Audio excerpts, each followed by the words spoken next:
Good morning, everybody. Thank you so much for listening and watching and all that good stuff. So, cheers. Happy Sunday. Drinking some champagne out of my goblet this morning.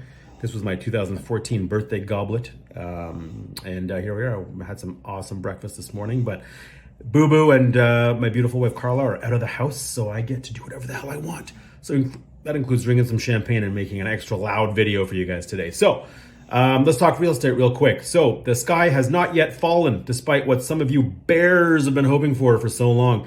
Urban communities of Toronto is what we're talking about today. I never speak about real estate nationally or as broad as even the GTA, because you just can't. There is literally no point in talking about national or broad GTA figures. Doesn't matter. I'll never do it. You should never even listen to it. Doesn't make any sense. So anyway, here we are.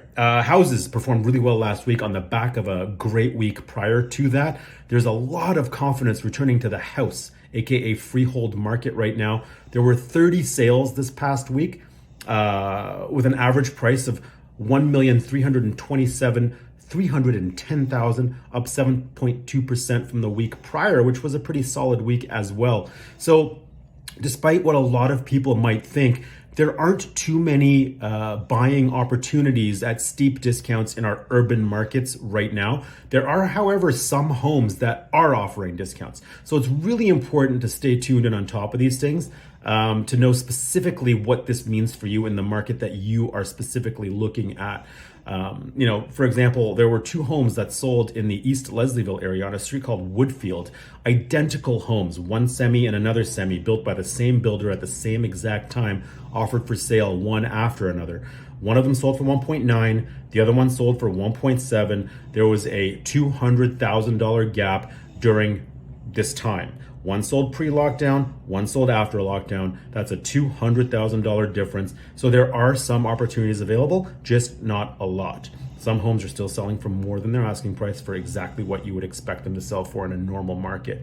So out of those 30 house sales, there were, look at my notes here, there were 15 of them that sold for over the asking price with multiple offers. So you can see that confidence there. And these are all $1 million plus houses. Luxury market not doing as amazing. There are properties that are selling though. So 4 weeks ago, we did not have any activity in this $2 million plus market for houses.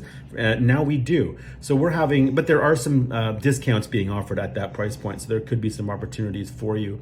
The job losses that we've seen haven't yet affected those home buyers in that range. It seems as though a lot of the job losses are happening to folks that are in the rental market. There are some heavy discounts in the rental market right now, like heavy. You are in the driver's seat as a tenant offering on rental properties right now, no doubt about it. We got a property for a client yesterday at $2,500 a month that would have rented at 3 Gs, no doubt about it, pre-COVID, no doubt at all. So, if you're a buyer of a condo, you do have some more opportunity right now. I wouldn't say it's a full-on across the board buyer's market, but there are a ton of listings available for sale in condos, and there are more sales that are, in the $400,000 to $600,000 range right now that have less competition and more opportunity for you. So the one stat I just want to quickly jump into before we get into the condo average prices is months of inventory. So that's really a stat that shows us how much exists on the market right now and how quickly they're getting sold and absorbed and replenished.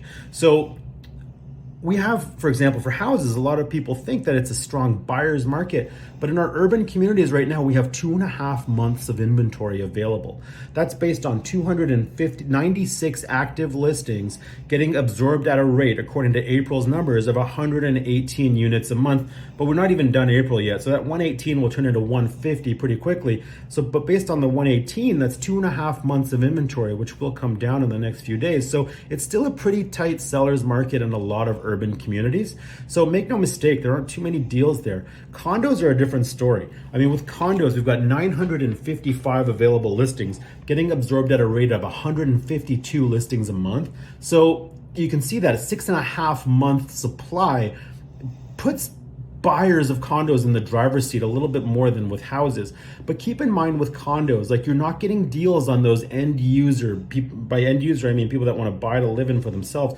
You're not getting any deals in the Leslieville, Roncesvalles, Hyde Park, like those popular community urban condos, you're not getting too many deals there. The biggest deals available in condos are one, on the off-market assignment market, or in condos directly in the downtown core, as well as some luxury condos.